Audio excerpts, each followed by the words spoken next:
પાદરામાં અંધશ્રદ્ધા ફેલાવવાના આક્ષેપો વચ્ચે ભુવાજી પર છાપો, રેડ પહેલા ફરાર. વડોદરા જિલ્લાના પાદરા સ્ટેશન વિસ્તારના રામનગરમાં ભારત જનવિજ્ઞાન જાથા દ્વારા પોલીસની હાજરીમાં ઘનશ્યામ ભુવાજી પાસે છાપો મારવામાં આવ્યો હતો. કાર્યવાહી દરમિયાન ભુવાજી પોલીસ પકડે તે પહેલા જ સ્થળ પરથી ફરાર થઈ ગયા હોવાનું જાણવા મળ્યું છે.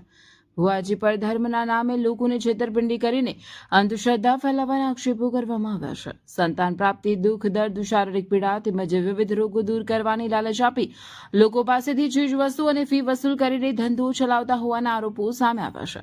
આ મામલે ભુવાજી ઉપરાંત તેમના સાગરીતો સામે પણ ગંભીર આક્ષેપો કરવામાં આવ્યા છે. રેડ દરમિયાન સ્થળ પર મોટી સંખ્યામાં લોકો, ટોળા તેમજ ભોગ બનનાર લોકો ઉમટી પડ્યા હતા, જેના કારણે વિસ્તારમાં ભારે ચકચાર મચી હતી. આ સમગ્ર મામલો પાદરા પોલીસ મથક સુધી પહોંચ્યો છે અને આગળની કાયદેસરની કાર્યવાહી હાથ ધરવામાં આવી રહી છે.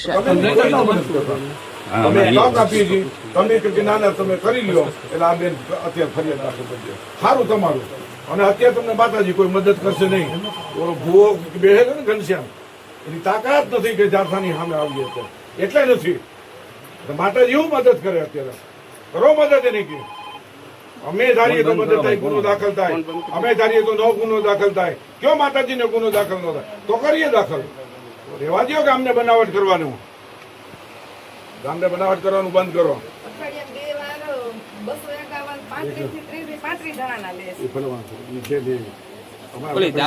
ભુવા ઝાલા મકવાણા, પત્ની રમીલા, દર્શન અને રાજવીર, પિયુષ ચૌહાણ, રાજેશ વસાવા, સુધીર ચૌહાણ, મનીષ માંડી, મીત વસાવા, વિનોદ, વિક્રમસિંહ, આ બધાના નામ છે. બધાના શું શું કે ભાઈ આ પ્યાલી તું આલીશ તો જ માતા તરફ રાજી થશે અને સુખી થશે, આ શબ્દ વાપરેલો હતો. અને આ માતા પર હાથ મેલીને કહેવા તૈયાર છું કે આ શબ્દ વાપરેલો. અમે બરબાદ થઈ ગયેલા, અમે રોડ પર આવી ગયા છે ભાઈ. અત્યારે અમે માંડ સુખી થયા છે. માંડ મને નોકરી મળી છે અને હવે માંડ ઉભા થયા છે અમે. બાકી અહીં આવીને અમે 6 મહિના મને બહુ બરબાદ કરી દીધા છે. તમે પોલીસ સ્ટેશન આવજો. તારીખ છે, હું છેલ્લા 1.5 વર્ષથી અહીંયા આવતો હતો, પણ અમે માતાની આશા અહીંયા આગળ આવતા હતા. અમને ખબર નથી કે આ રીતના ધૂતી લેશે. એવાનું મારી ગાડી બી એમને જઈ ડાયરા થતા હતા ત્યાં હું એમને લઈને બી જતો હતો. વગર ની પૈસાની આશાએ હું એમની જોડે ફરતો હતો. પણ છેલ્લે એવું જાણવા મળ્યું કે આ ભાઈના થોડા ધંધા અવરા છે.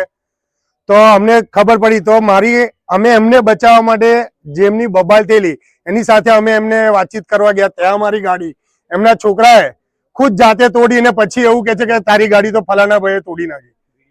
અને એ ગાડીનો મારી પાસે વિડીયો બી છે કે કોઈ છોકરો ત્યાં ગાડી તોડવા આવ્યો હતો. Housing board. તમારે શું કામ કરવા માટે આગળ આવતા હતા અને હાલ શું પરિસ્થિતિ? એકચ્યુઅલી અત્યારે તો પરિસ્થિતિ હાવ નબળી બની ગઈ છે. અહીંયા આવ્યા પછી જે મારું કામ હતું એ કામ બી પૂરું નથી થયું. ત્યાર પછી અમે ધીરે ધીરે મેં બંધ કર્યું. તો મને એવું કહેવામાં આવ્યું કે આ તો મારી મિસિસ જોડે એનું ચક્કર હતું, એ એકબીજાનું એઠું પીતા હતા. એ બી રેકોર્ડિંગ મારી પાસે છે. પણ હું એ વ્યક્તિને હું મારી માં સમાન માનતો હતો. પણ મારી હાલ ભુવાજીએ મને આ શબ્દ કીધેલા છે. અત્યારે ભુવાજી કઈ જગ્યાએ છે મને ખબર નહીં. એને ફરાર છે ભુવાજી. સાચો ભુવો હોત અને સાચી માતા આવતી હોત તે હાજર અહીંયા ઉભા રહેવા જોઈએ, ભાગી ના જવા જોઈએ. જો ખરેખર એમને માતાજી આવતી હોત તો. નમસ્તે, હું જીતેન્દ્ર પ્રજાપતિ. હું બરોડા રહું છું. હાલ પાદરાનો જ વતની છું. અને મને આવી રીતના અહીંયા આગળ હું આવતો હતો કે ભાઈ ચાલ આવો આપણું કંઈક ભલું થાય. અમે એવી આશાએ આવતા હતા કે કદાચ આનું આટલું બધું નામ છે તો આપણે કંઈક કામ કરી આવીએ. તો મેં આવતો હતો, એમના પગે પડતો હતો, બધું કરતો હતો. તો એક દિવસ એમને ધૂણીને એવું કીધું કે બેટા મને તારો ચાંદીનો ગ્લાસ જોવો છે પ્યાલી માટે દારૂ પીવા. તો આ પ્યાલીનો ચાંદીનો ગ્લાસ મેં મારી વાઈફ તે વખતે પેલું માસિક પીરિયડ જે આવે છે લેડીઝને એ ટાઈમ પર હતી. એટલે એ ટાઈમે મેં જો ઝઘડો કર્યો કે ચાંદીનો ગ્લાસ આપણા ઘરમાં છે તો તું લાય, માતાએ માગ્યો છે, કદાચ આપણું ભલું થઈ જાય. એટલે મેં મારી વાઈફ જોડે ઝઘડો કરીને આ ગ્લાસ મેં ઘનશ્યામ ભુવાજીને આલ્યો હતો. અને ઘનશ્યામ ભુવાજીએ ધૂણીને એવું કીધું કે જા બેટા તારું ભલું થઈ. પણ મને બહુ દુઃખી થઈ ગયો. ત્યાર પછી મારી બહુ જ ખરાબ પડતી આવી. મારા ઘરમાં ચા મેળવાની બી પોફા હતા.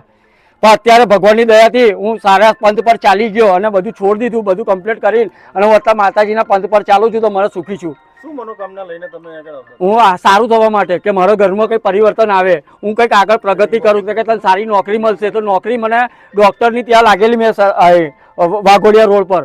તો વાઘોડિયા રોડ પર હું નોકરી કરતો હતો. મને આ ભુવાજી એવું કીધું કે નોકરી ના કરીશ કે છે, કારણ કે દવાખાનામાં નોકરી કરેલો વ્યક્તિ અહીંયા આગળ આવો ના જોઈએ કે છે. મને આવું કીધું એટલે પછી મેં ત્યાંની નોકરી બી છોડી દીધી. આ રામ ટેકરી કહેવામાં આવે છે, સ્ટેશન વાળો વિસ્તાર છે. અને ઘનશ્યામ ભુવાજી.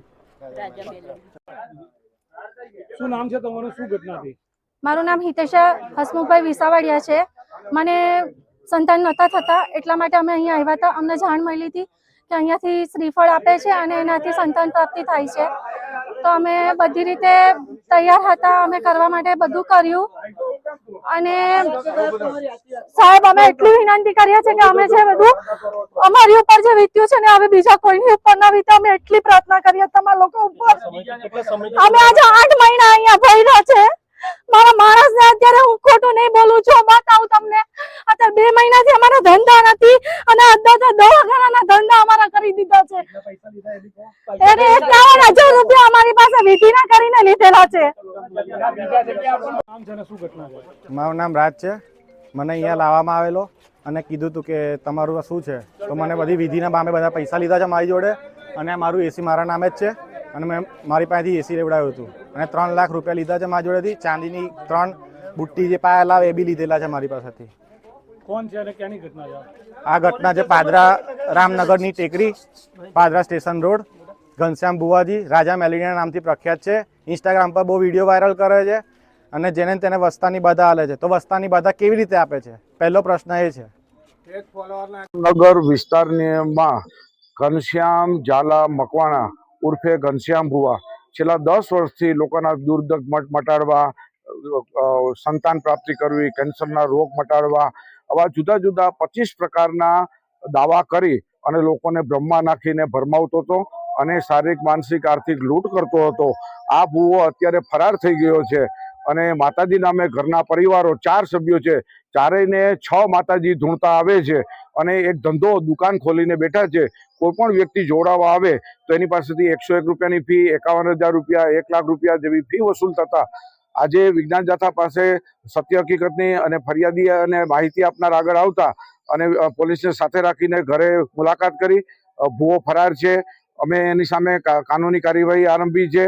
અત્યારે તે ફરાર છે તો કઈ જગ્યાએ છે તેને પણ શોધખોળ ચાલુ છે. તો વિજ્ઞાન જાથા લોકોને અપીલ છે કે આ ઘનશ્યામ ભુવા જેવા આવા લંપટ ભુવા હોય એનાથી સાવધાન રહ્યો. લોકોને બરબાદ એનો માત્ર ધંધો છે. કોઈ પણ વસ્તુ પ્રવૃત્તિ રોજગારી કરતા નથી, માત્ર ને માત્ર લોકોની સાથે છેતરપિંડી કરે છે. અમારી પાસે જુદા જુદા ભોગ બનેલા પીડિતો લોકો પૈસા અને આર્થિક રીતે પોતે જે ભોગ બનેલા હતા એને ફરિયાદ કરી અને અમે માણસો મોકલતા, જે હકીકત ખરાઈ કરતા એની સામે કાનૂની કાર્યવાહી કરવા માટે પોલીસની મદદ લીધી છે.